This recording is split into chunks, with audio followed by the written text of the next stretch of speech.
Now, Brilliant. hello, good morning, evening, or afternoon, depending on where you are tuning into this latest Susty Talk interview from Edie. Susty Talks, as I'm sure you're all aware, are our ongoing series of video interviews with sustainability and environmental leaders, first launched during the first lockdown here in the UK in early 2020, and 2 years later, we are continuing this method of keeping us all informed, inspired, and connected on all things sustainability. This latest interview forms part of Edie's Circular Economy Week, a week of content, multimedia, that is dedicated to outlining how organisations, businesses, NGOs, and even policy is being shaped in regards to the circular economy in the UK. And with that topic in mind, I'm delighted to be able to speak to BSI's Global Head of Sustainability in the Circular Economy, Martin Townsend, who's joined me today. So, Martin, thank you so much. Pleasure.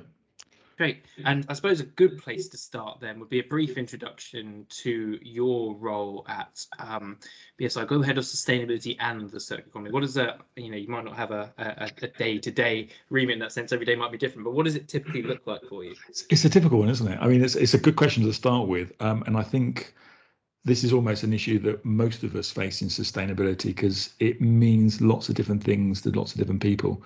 So as you say, formal job title, the way I often look at my role is head gardener.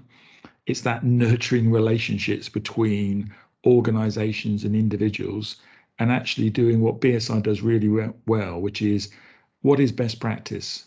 So rather than actually every single organization reinventing the wheel, how can we actually accelerate and share best practice around sustainability? And I suppose the challenge that we all have is we're all at different places on this journey.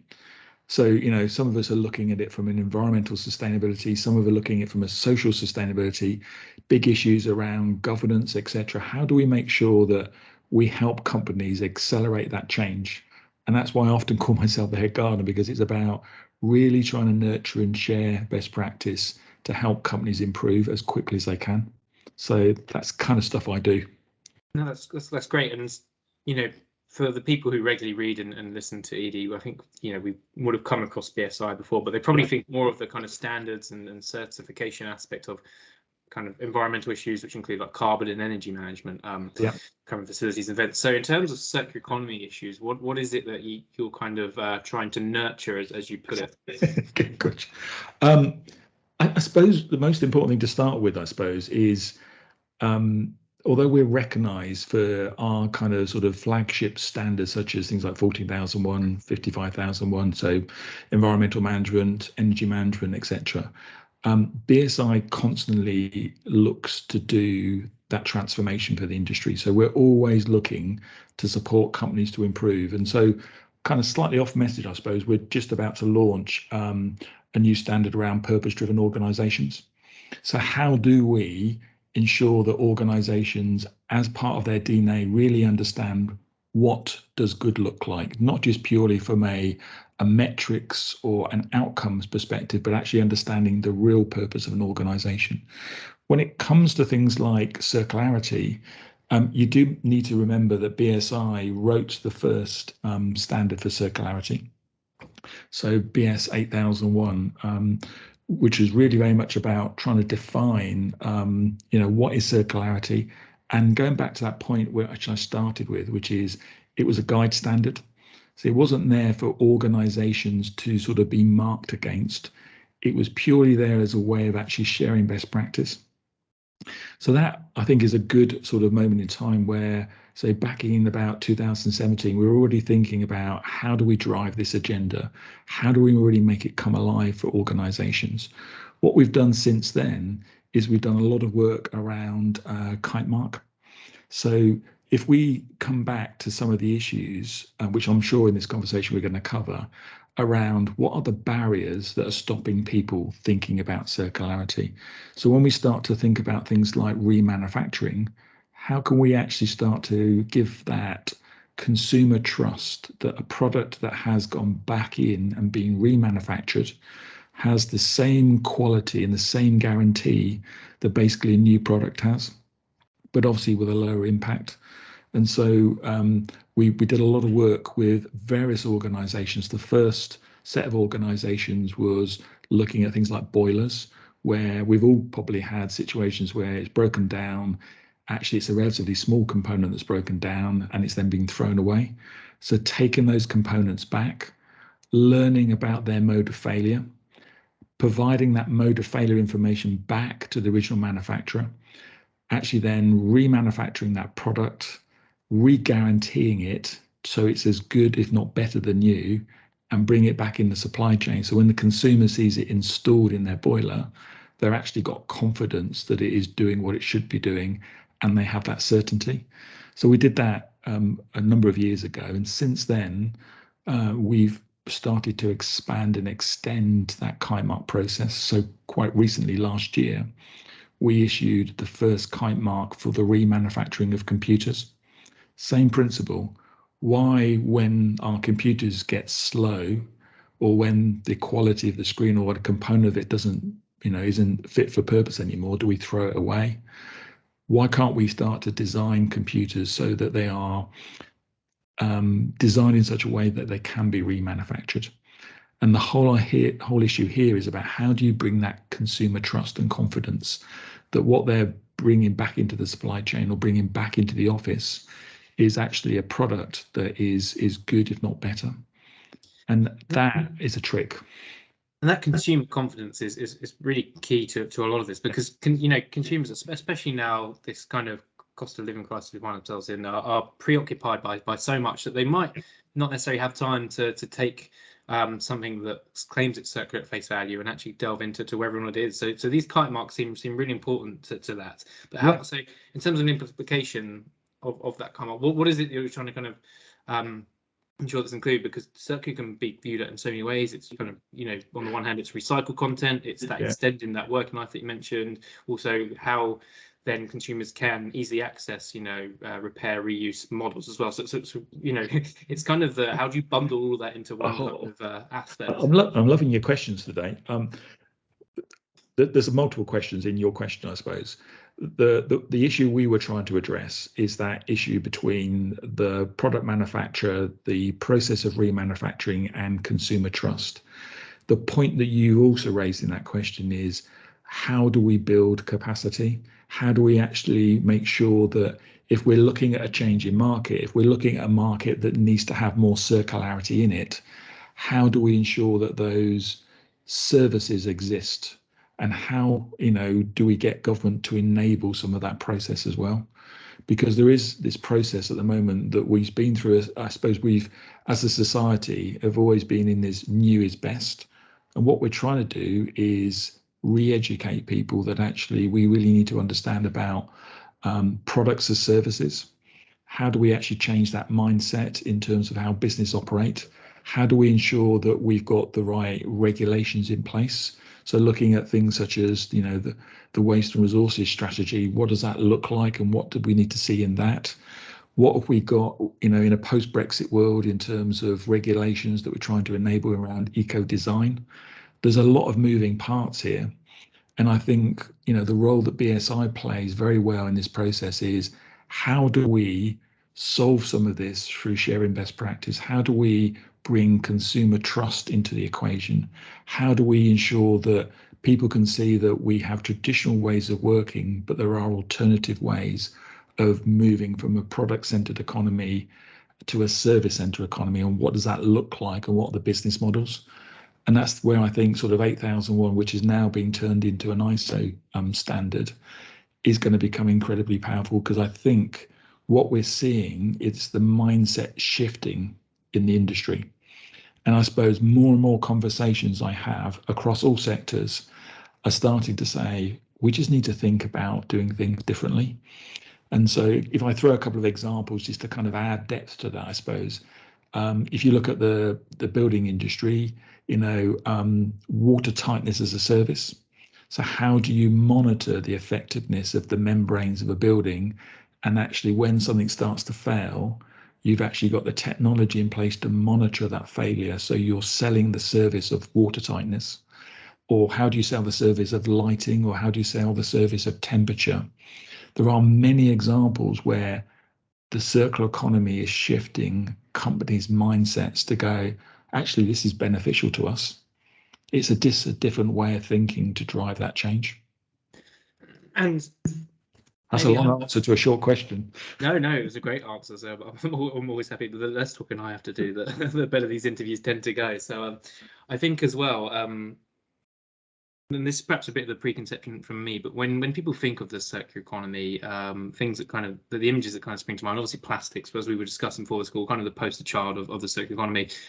You also mentioned water, which is a highly underutilized aspect and a really important part of the circular economy. But then you start to look from a consumer point of view, and stuff like packaging, food, certainly fashion come to mind. But perhaps one that is there, and it is because, as you mentioned, people just kind of tend to put it in their drawers when they're done with it, is kind of technology, electronics, and it's kind of almost got its own kind of issues. I'll throw my hands up and say I've got maybe one or two more laptops than I perhaps need in my house right now. I've got a very kind of dusty old MacBook just off to the side, which I do still use in fairness, but could certainly look into that. And electronics should probably maybe have a bit more emphasis in terms of circular economy. And I want to touch on this through I suppose your hat as a kind of former policy advisor to DEFRA, and in terms of their handling of this kind of introduction to the right to repair, and should perhaps electronics have had more focus in kind of central strategies like the resources and waste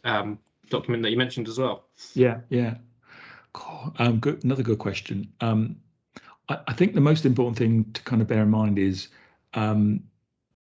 the UK government has ensured, as part of the post sort of Brexit deal, that we did put in place the right of repair. So what they have done is they have kind of embedded that.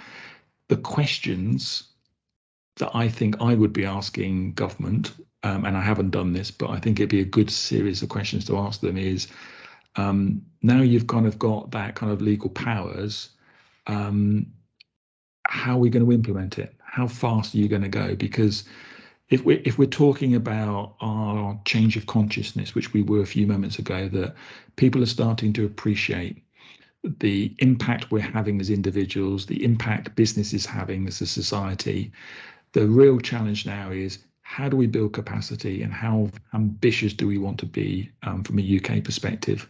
So if we're starting to think about the whole issue about remanufacturing, eco-design, we've actually got quite a lot of the components, or we've got some of the powers and responsibilities.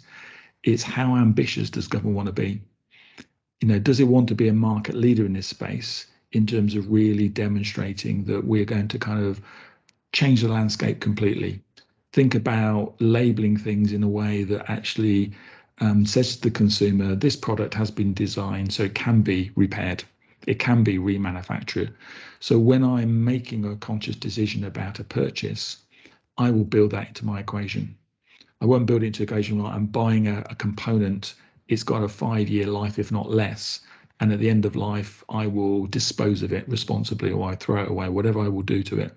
Actually, I'm thinking I might buy it now, and actually in its life for me as a consumer, or for me as a business, I'm going to go through several cycles of repair and manufacture, which changes my mindset in terms of the agreements I might put in place around leasing something, how I might look at a service model around what I need to do around that, etc., etc. So I think the UK government has got the powers in its armory. The question I would be challenging with is, right, guys, what are you going to do about it? You know, and equally, and this is a question which you and I probably kind of, you know, in our various roles have talked to various people about, how are you going to do this in a joined up way across government? So how are you going to make sure that, you know, DEFRA and Treasury and various other departments think about the whole issue about circularity, and think about the whole issue in a way that is a much more joined up process? And in that, where is your leadership position? Because if we're talking about, I don't know, computers or electronic goods that can be remanufactured and reused, surely all government procurement should actually embed that from day one. Because, you know, private sector can be quick, but surely public procurement should be leading the way on best practice as well. So there's a lot of kind of components in that. In that, I think the resource waste strategy has an incredibly important part to play. You know, we is kind of built into that process. There's eco design, kind of in that. There's labeling as well in terms of, what can be done. And I think it's important that government doesn't become nervous about change. I think it needs to embrace it and drive it. But actually, the most important thing about any change management process is about certainty. Where are we today, and where does the government want to be in 5 and 10 years? So if we're talking about cultural change and perception change in an industry, the thing that manufacturers, industry, sector leaders need to have is certainty about the direction of travel. So when we started talking, or it might have been before we hit the record button, we talked about carbon. The thing about some of these debates is they have clear deadlines. We know we're talking about 2050, or we're talking about other deadlines. We have processes around it. If we're talking about circularity and the change that we want to bring around in the industry and in society, we need to actually educate, and we need to bring certainty. And in that process of certainty, there will be a mix of how fast does the industry want to go, and how fast does government want to regulate? How does it quickly want to bring up the floor so that organizations are innovating with certainty? No, innovating with certainty is a great point there. And we've historically seen from businesses that there's a desire to act, but they want that certainly now. And government, is historically a slow move. And we've seen on ED so many examples of businesses, and the words are always trialing or piloting, some take back schemes or some service based, because you mentioned it, this switch from selling a product to selling a service to consumers, and that whole way of making consumers part of the loop, which is key.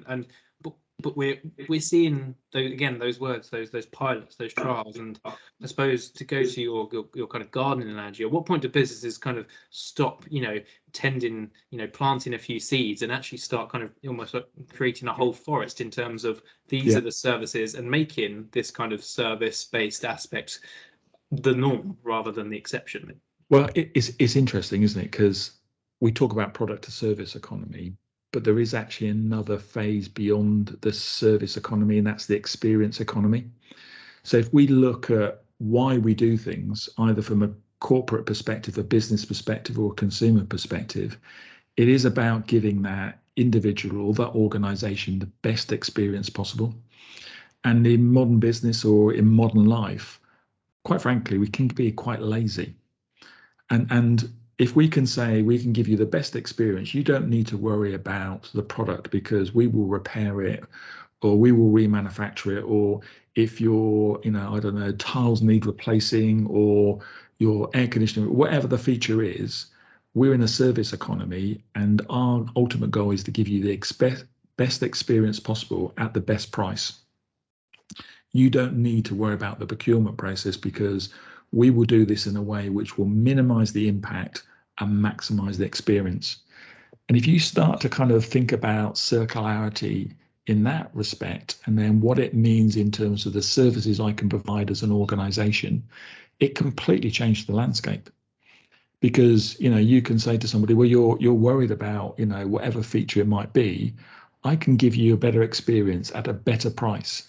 And then it comes down to the procurement teams changing their culture to say, but actually, if I'm buying a product that has been remanufactured and is being recycled or whatever, and actually it's good or better than new, and actually it's got the same guarantee, and actually it's got a lower impact, I'm actually having a win-win situation here. And if you start to employ the principles of things like reverse bidding in procurement to say, okay, here's a specification of a product that I need, but actually I need it at the lowest possible impact, you straight away get to circularity, because you're saying, okay, I've got a need that I'm trying to fulfill, but I'm trying to get that need fulfilled with the lowest impact possible in terms of the amount of resources or the amount of energy that's embedded in that product. And I think this is where some organizations are starting to become smart, and are starting to realize that we are becoming more aware of the impact we have. That means we need to act differently. We need to think about our resources differently. We need to think about our business models differently. And that requires change. And because if we carry on the route we're going down, we're just going to, consume more resources and not solve some of the big problems of the day. You mentioned earlier about water, and there's a great conversation I had last week in Australia. They think about water, because they're in a permanent drought, very differently from lots of other countries, well, not lots, many other countries, because every litre of water to them is very precious. So they start to think now about brown water recycling. We talk about grey water recycling, and they're going, well, we've got to go to the next level. The level of innovation, the level of change that we need to think about is radically different, because the resource is so precious. We need to use it in a much more effective way. From a consumer perspective, from a perception perspective, taking brown water and recycling it within a urban development has got all sorts of issues, but done well with the right technology, the right innovation, and knowing where we are heading with climate change and climate risk, we are going to have to think about things like that. But there are barriers we have to overcome. And I suppose for the final question I want to ask is very much focused on that resource scarcity. I mean, yeah. I think just in general, the climate crisis is exacerbating some access to raw materials. Land is becoming much more degraded through agricultural processes, and is needed for to improve food security. We've got a growing population that's expected to suspend. We've got all these mega trends, and yet a lot of businesses are probably still looking at growth through the lens of let's sell more stuff. So my final question is quite a big open question, but at what point do you think we need to start having a conversation with businesses about, have we reached peak stuff in terms of what we can sell? I like that. I like peak stuff. I think that's the role of the work you do and the work we do. And as you kind of sort of presented the question, I just wonder if that is almost the subject of a round table that the two of us should work together on, to say, how do we change the industry in a way that is quicker than the change that's happening at the moment? Because we're going through a process of change, and it's like any change curve, isn't it? There are market leaders, and then there's the main part of the market, and then there's market laggards. How and what do we need to do differently to make that change happen quicker? Is it about sharing best practice? Is it about regulations? What and where do we need to make that change happen? Is it about education? Is it, what's the balance that is missing at the moment to make various sectors and various organizations move quicker? And if you're up for it, I'd be more than happy to put some BSI resource behind it and get a group of people around a table and go, right, we know circularity now is a very real issue, but what are the things that government need to do more of? What are the things that we need to support industry from a BSI perspective to make change happen? Because, it's probably not applies to you, but it certainly applies to me. My grandparents basically used to use the rag and bone man centuries ago as a effective way of recycling stuff that they had and they didn't need anymore. That scrap merchant would take those components and actually break them down or recycle them or repurpose them. And yet we're talking about circularity as if it's something new. And yet it's something that centuries, if not decades ago, generations have applied those principles, and yet we've forgotten about them. How do we really drive the change which makes a difference for everybody in a way that could actually be more price effective, as well as lower impact on the environment? It's got to be a win-win, but we're not even close to scratching the surface yet. No, yeah, well, I certainly think there's something we can do. I'm happy to help facilitate that conversation. Like you said, there's lots of pieces to that jigsaw, and there's a few pieces missing. So I think getting heads around the table is perfect for that co-creation. But Martin, I'm worried I've taken up quite a lot of your time already, so I'll leave the questions there. But thank you so much for agreeing to take part in this conversation. Pleasure, a real pleasure, and a great conversation as well. And hopefully we can have many more of them as well. I hope so too. And yeah, as I mentioned at the start of this talk, this week, the week that you guys will be seeing this is the 23rd to 27th of May, Edie's Circular Economy Week campaign for this year. We have lots more exclusive interviews lined up for you. So there's some features, some blogs, podcasts, and an afternoon of online inspiration sessions. You can access all of this great content and register for the online event for free by heading to edie.net, clicking events in the top menu and selecting Circular Economy Week 2022. But for today's interview specifically, I'm afraid we're out of time. So thank you again, Martin, and to everyone at home. Stay connected, stay safe, and keep up the Susty talk.